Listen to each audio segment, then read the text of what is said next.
सुबह का समय, टीन की छत के नीचे का तपता घर। बारिश तेज हो रही है लेकिन घर के अंदर भीषण गर्मी है। किसान रघु पसीने से तरबतर है। धत्त तेरी की, ऊपर से बारिश हो रही है और नीचे से जैसे अंगारे बरस रहे हैं। लगता है जैसे टीन की छत नहीं, कोई तंदूर रखा है सिर पर। बाहर की हवा तो फिर भी ठंडी लगती है, लेकिन इस घर में जान निकल रही है गर्मी से। मैं तो तंग आ गया हूं कसम से। बस करो जी, रोज रोज एक ही बात। गरीब आदमी है, जो बन पड़ा वही बना लिया। क्या करें अब? अगर पक्की छत होती तो इतनी गर्मी नहीं होती। अब हर चीज तो हमारे बस की नहीं है। आप इतना गुस्सा मत कीजिए, वरना सिर फट जाएगा। थोड़ा शांत रहिए। तो क्या करूं मैं? खेत में जान तोड़ मेहनत करता हूं और फिर भी इस तंदूर जैसे घर में जीना पड़ता है। ये कौन सा इंसाफ है? भगवान भी गरीबों को ही दुख देते हैं। अमीर लोग तो काम पर भी ऐसी में और घर पर भी ऐसी में रहते हैं। हे ऊपर वाले, कभी तो दया कर। बाबा, दादी वाले कमरे में भी बहुत गर्मी है। पंखा तो हवा भी नहीं दे रहा। मुझे बहुत गर्मी लग रही है। कुछ कीजिए ना बाबा, इस हालत में तो पढ़ाई भी नहीं हो पा रही। आ जा बेटा, आ जा मेरे पास। मैं तुझे पंखा झल देती हूँ। तू तो छोटा है, इस गर्मी में तेरी चमड़ी जल जाएगी। आ बैठ जा, मैं तुझे पढ़ा दूंगी। परीक्षा पास है, पढ़ाई तो करनी ही पड़ेगी। जब तक ये टीन की छत है तब तक चैन नहीं मिलने वाला। सोच रहा हूं कहीं से कर्ज लेकर पक्का घर ही बना लूं, तब जाकर थोड़ी राहत मिलेगी। सेठ जी से बात कर लेता हूं, अगर कुछ उधार मिल जाए तो घर बनवा ले। तुम सबको भी सुकून मिलेगा। खेत में रघु बैठा है, सोच में डूबा हुआ। उसी समय उसका पुराना दोस्त हरिया वहां आता है। क्या बात है रे रघु, ऐसे क्यों बैठा है खेत में? भाभी घर छोड़कर जा रही है क्या? कुछ तो बता मुझे भी, क्या तकलीफ है? बहुत मुसीबत है हरिया, क्या बताऊं तुझे। अब कुछ न कुछ करना ही पड़ेगा, नहीं तो जीना मुश्किल हो जाएगा। अरे ऐसा क्या करने वाला है तू? कहीं दूसरी शादी विवाह तो नहीं सोच रहा? तुझ जैसे कमीने दोस्त की वजह से ही जिंदगी में भूचाल आ जाता है। मैं इतने तनाव में हूं और तुझे मजाक सूझ रही है। घर की टीन की छत ने जीना हराम कर दिया है। इतनी गर्मी है कि घर जाने का मन नहीं करता। लगता है यहीं खेत में सो जाऊं। बीवी, बच्चे, बापूजी सब परेशान हैं। तो फिर ले ले लोन, लेकिन सोच समझ के लेना। आजकल लोन वाले खून तक चूस लेते हैं। अगर समय पर पैसा नहीं चुकाया तो हालत और बिगड़ जाती है। ब्याज वगैरह का पूरा हिसाब लगा लेना पहले, नहीं तो लोग पछताते हैं बाद में। जानता हूं हरिया, लेकिन अब और सहन नहीं हो रहा। छोटू के लिए मुझे पक्का घर चाहिए। गर्मी में वो ठीक से पढ़ नहीं पाता। अगर ऐसा ही चलता रहा तो आगे कुछ बन नहीं पाएगा। पढ़ लिख कर एक दिन वही मुझसे सवाल करेगा। इसीलिए चाहे जितना भी ब्याज क्यों ना हो, लोन लेकर घर बनाऊंगा। शाम का समय, दादाजी आंगन में बैठे हैं। रघु बेटा, मैंने भी यही टीन की छत में जिंदगी काट दी, लेकिन अब लगता है ये गर्मी हम बूढ़ों को नहीं छोड़ेगी। लगता है ऊपर वाला अब बुलाने वाला है। अब और क्या करना है जीकर? बाबूजी, आप ही बताइए ना, क्या करूं? खेत से जो कमाई होती है वो घर के खर्च में ही चली जाती है। पक्का घर बनवाने के लिए बचत ही नहीं हो पाती। कई बार सोचा पैसे बचा लूं, लेकिन अचानक कोई ना कोई खर्चा निकल आता है। एक बात कहूं, गांव के बाहर जो पप्पू है ना, वो लोन दिलवाने में मदद करता है। वो सरकारी योजनाओं के बारे में भी जानता है।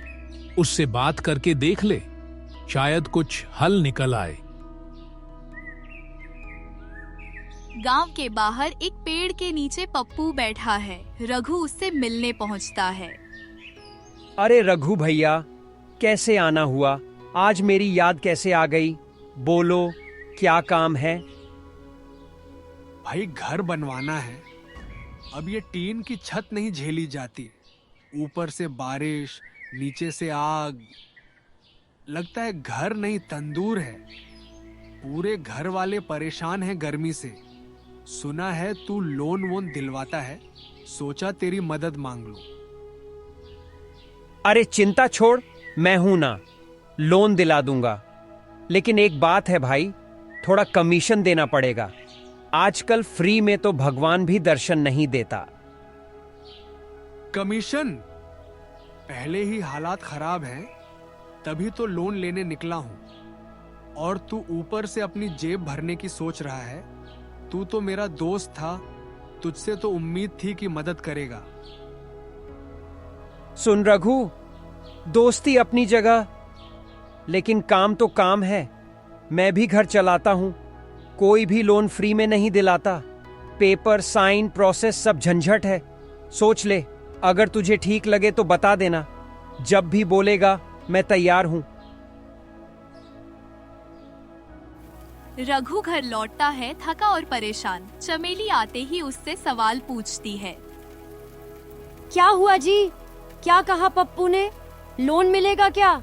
और ब्याज कितना मांगा उसने? जल्दी बताइए ना। कमीशन मांग रहा है, लेकिन शायद यही एक रास्ता है। छोटू की हालत देखी नहीं जाती अब। दादाजी भी दिन ब दिन कमजोर होते जा रहे हैं। और तुम भी तो रोज उस तंदूर जैसे रसोई घर में झुलसती हो।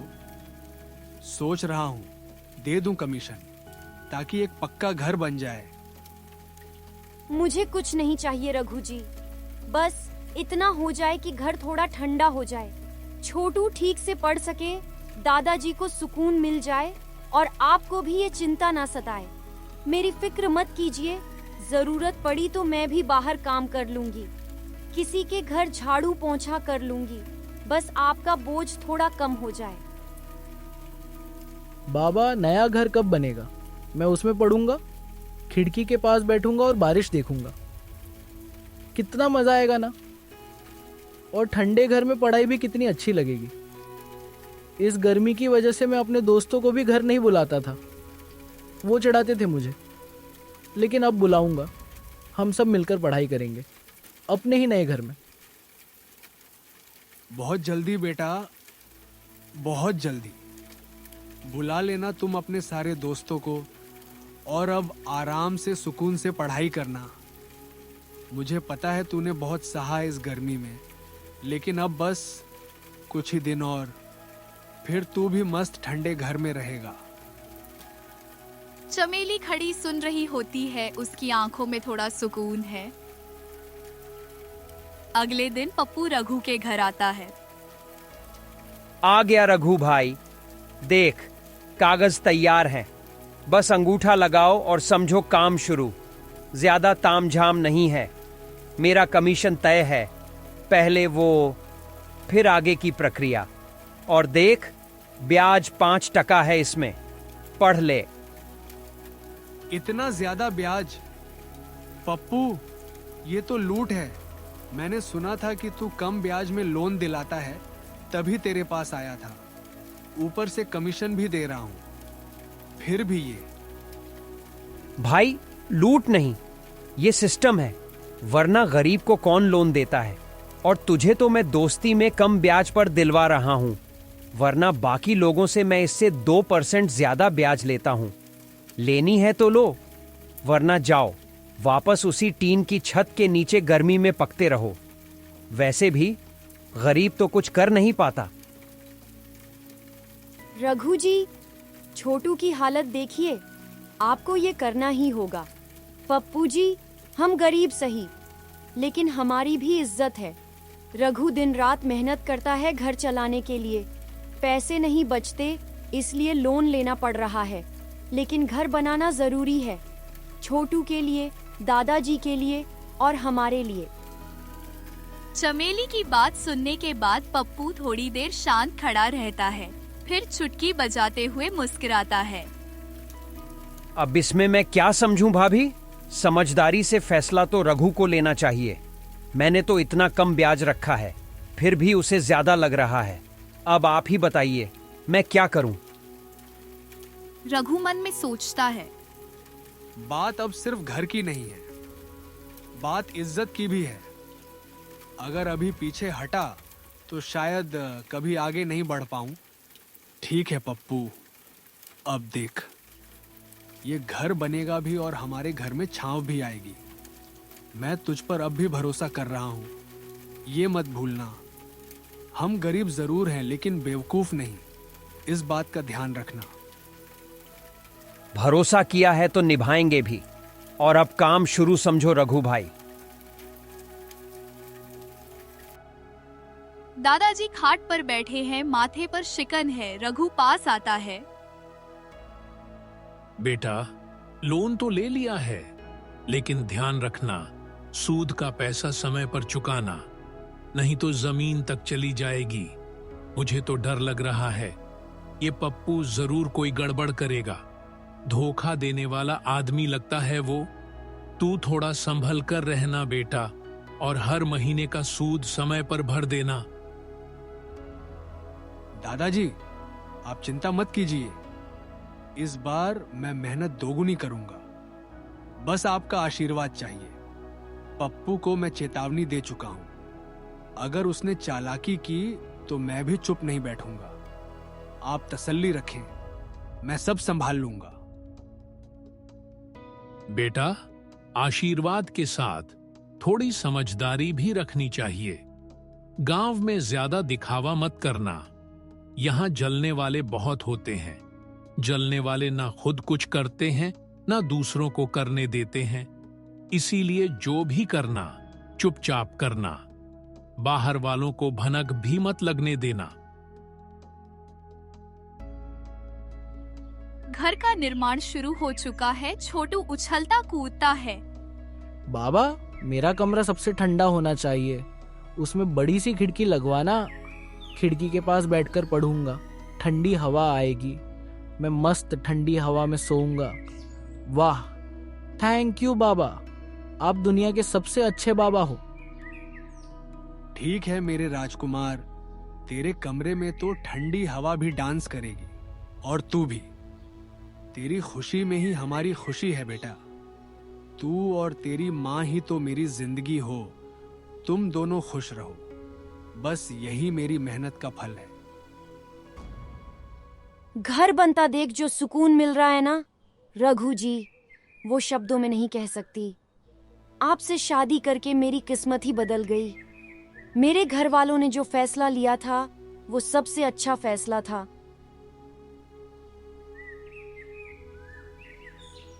गांव के दो आदमी पेड़ के नीचे बैठे गप्पे मार रहे हैं। तभी रघु के घर की तरफ नजर जाती है। देख लेना, 1-2 महीने में ही कर्ज में डूब जाएगा रघु। लोन का हफ्ता चुकाना कोई आसान काम है क्या? अरे वो तो बस एक किसान है, क्या खाकर चुकाएगा इतना लोन? बिना औकात के बड़ा बन रहा है। पप्पू जरूर ठगेगा उसे, बस देखते जाओ। बीवी को दिखाने के लिए घर बना रहा है, कल को खुद ही रोएगा। कभी सुना है किसान 5% ब्याज पर लोन भर रहा हो? पागल हो गया है। हमें तो अब सरपंच को बताना पड़ेगा। हमसे आगे बढ़ रहा है, बर्दाश्त नहीं हो रहा। तभी हरिया पीछे से आता है, आवाज में गुस्सा है। अबे चुप रहो तुम दोनों। आदमी मेहनत कर रहा है, सपने देख रहा है। तुम लोग जल क्यों रहे हो उसकी तरक्की से? खुश रहो ना उसकी खुशी में। अगर किसी के लिए कुछ अच्छा नहीं बोल सकते तो चुप भी रह सकते हो। मेरा दोस्त है रघु, मेहनत कर रहा है और मैं जानता हूं वो लोन की हर किश्त समय पर चुकाएगा। हरिया ये सब बातें उसी शाम रघु को बताता है। रघु भाई, गांव वाले तो बकवास कर रहे हैं, ताने दे रहे हैं, पर मैं जानता हूं तू क्या कर रहा है, क्यों कर रहा है। तेरे साथ हूं हमेशा, मत घबरा।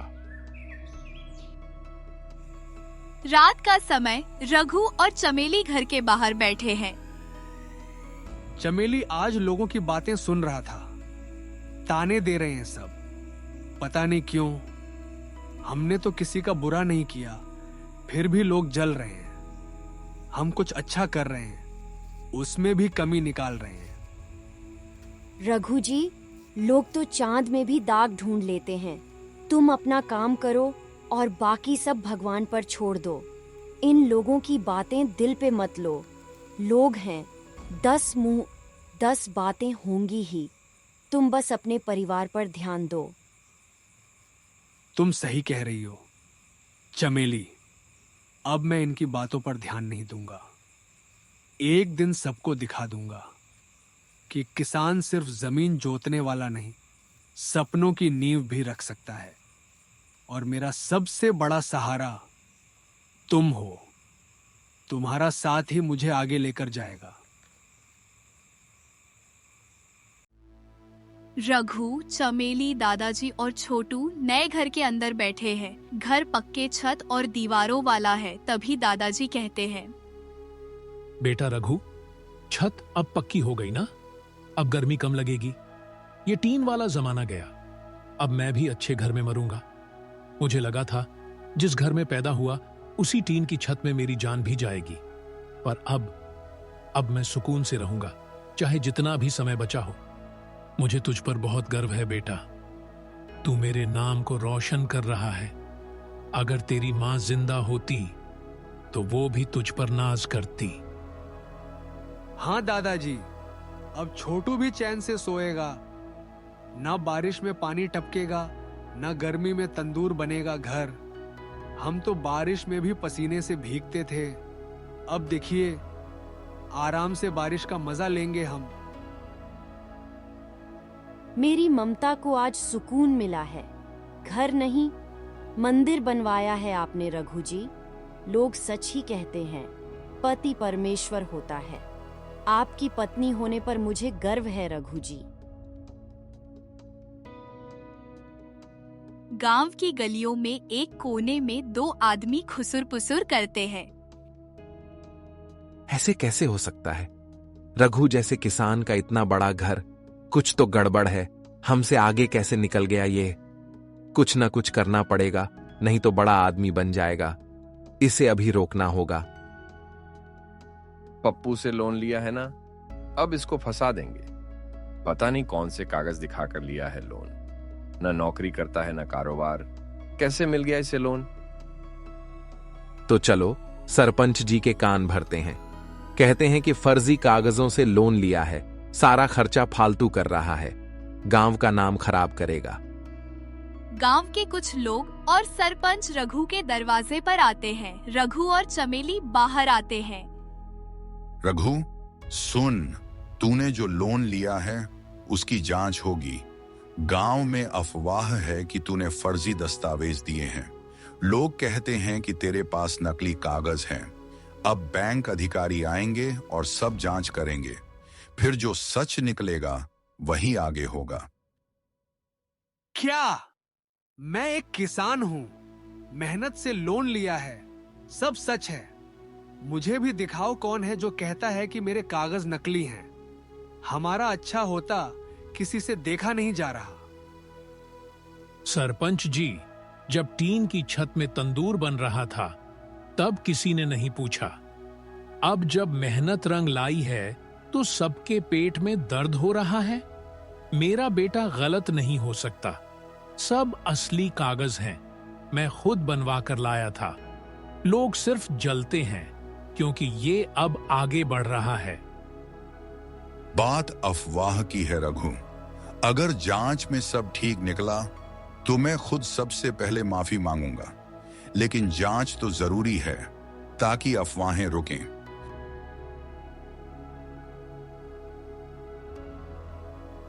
रघु अकेला खेत के पास बैठा है, माथा पकड़कर सोच में डूबा है। हरिया आता है और पास बैठता है। हरिया, डर लग रहा है। अगर जांच में कुछ भी गड़बड़ निकली तो घर तो क्या, इज्जत भी चली जाएगी। मेरी इज्जत ही मेरी सबसे बड़ी पूंजी है। ऐसे 10 घर कुर्बान कर दूं, लेकिन नाम पर दाग नहीं लगना चाहिए। रघु, बैंक वाले सिर्फ कागज देखेंगे और तूने सब सच्चे कागज दिए हैं ना, फिर डर कैसा, जो होगा देखा जाएगा। पर याद रख, मैं हमेशा तेरे साथ हूं, हर मुश्किल में, चाहे जो हो जाए। बैंक अधिकारी रघु के घर आए हुए हैं। कागज जांचने के बाद वे बोलते हैं, आपके सारे दस्तावेज जांचे गए हैं और सब बिल्कुल सही पाए गए। आप अफवाहों पर ध्यान न दें, बस समय पर किश्तें भरते रहिए। और हाँ, देरी हुई तो पेनल्टी लगेगी, इसलिए समय का ध्यान रखिए। धन्यवाद साहब, अब चैन से सांस लूंगा और किश्तें भी समय से ही भरूंगा। अब कोई चिंता नहीं है। रघु खेत में सूरज की ओर देखते हुए, हे भगवान, शुक्र है तेरा, तू सच में महान है। मुझे लगा था तू बस हम गरीबों पर दुख ही देता है, पर अब समझ आया तू परीक्षा लेता है और फिर मजबूत भी बनाता है। अब ये किसान अपने बेटे के लिए, अपने परिवार के लिए हर दर्द सहने को तैयार है, मगर हार नहीं मानेगा।